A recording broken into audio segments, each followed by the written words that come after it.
Alors que la crise sanitaire qui s'est installée dans une conjoncture économique difficile pour l'Algérie continue de détruire les entreprises nationales, les mécanismes censés protéger notamment les postes d'emploi sont aux abonnés absents.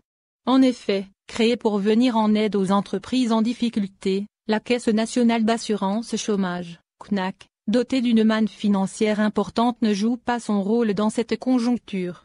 Ainsi, les travailleurs algériens victimes de la crise sanitaire sont abandonnés à leur sort.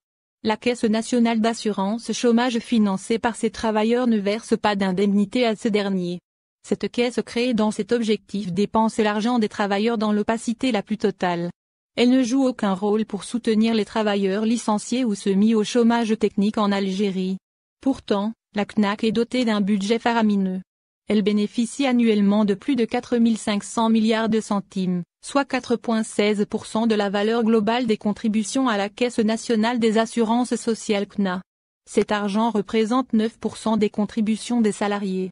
Des contributions prélevées directement sur leur salaire.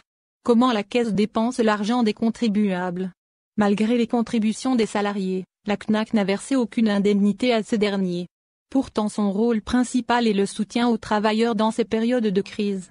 La Caisse ne vient pas à la rescousse des travailleurs mis au chômage technique ni à ceux qui sont licenciés.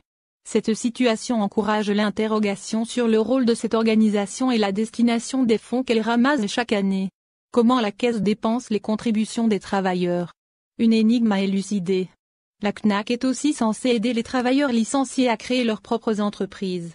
Un autre rôle dont elle s'est acquittée d'une façon mitigée.